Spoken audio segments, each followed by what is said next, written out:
ಶಿವಮೊಗ್ಗದಲ್ಲಿ ನಡೆದ ಹಿಂದೂ ಕಾರ್ಯಕರ್ತ ಹರ್ಷ ಕೊಲೆ ಕೃತ್ಯಕ್ಕೆ ಸಂಬಂಧಪಟ್ಟಂತೆ ಇದೀಗ ಎಲ್ಲೆಡೆ ಪ್ರತಿಭಟನೆಗಳು ನಡೀತಾ ಇರುವಂತೆ ಇನ್ನೊಂದು ಕಡೆ ರಾಜಕೀಯ ಗುದ್ದಾಟ ಶುರುವಾಗಿದೆ.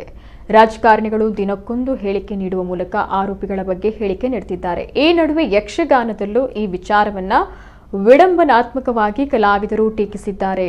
ಅಟ್ಟಹಾಸ ಮೆರಿತಾ ಇರುವ ಜಿಹಾದಿಗಳ ವಿರುದ್ಧ ಕ್ರಮ ಕೈಗೊಳ್ಳಬೇಕಾದ ರಾಜ್ಯ ಬಿಜೆಪಿ ಸರ್ಕಾರ ಯಾವ ಮಟ್ಟದಲ್ಲಿ ಕಾರ್ಯನಿರ್ವಹಿಸ್ತಾ ಇದೆ ಅನ್ನೋದನ್ನ ಪಾವಂಜೆ ಮೇಳದ ಯಕ್ಷಗಾನದ ಕಲಾವಿದರೊಬ್ಬರು ತಮ್ಮದೇ ಮಾತಿನಲ್ಲಿ ಬಣ್ಣಿಸಿದ್ದಾರೆ.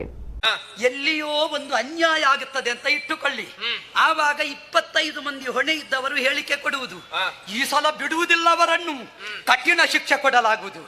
ಇನ್ನೊಬ್ಬ ಹೇಳುವುದು ಕೆಲವೇ ದಿನದಲ್ಲಿ ಬಂಧಿಸ್ತೇವೆ, ಮತ್ತೊಬ್ಬ ಕೇಳುವುದು ಪಾತಾಳದಲ್ಲಿದ್ರೂ ಎಳೆದು ತರ್ತೇನೆ ಅಂತ.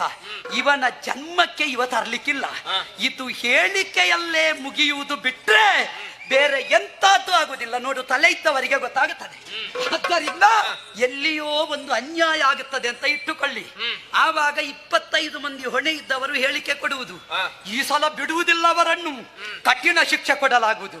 ಇನ್ನೊಬ್ಬ ಹೇಳುವುದು ಕೆಲವೇ ದಿನದಲ್ಲಿ ಬಂಧಿಸ್ತೇವೆ, ಮತ್ತೊಬ್ಬ ಕೇಳುವುದು ಪಾತಾಳದಲ್ಲಿದ್ರೂ ಎಳೆದು ತರ್ತೇನೆ ಅಂತ. ಇವನ ಜನ್ಮಕ್ಕೆ ಇವ ತರ್ಲಿಕ್ಕಿಲ್ಲ. ಇದು ಹೇಳಿಕೆಯಲ್ಲೇ ಮುಗಿಯುವುದು ಬಿಟ್ರೆ ಬೇರೆ ಎಂತದ್ದು ಆಗುದಿಲ್ಲ. ನೋಡು, ತಲೆ ಇದ್ದವರಿಗೆ ಗೊತ್ತಾಗುತ್ತದೆ. ಆದ್ದರಿಂದ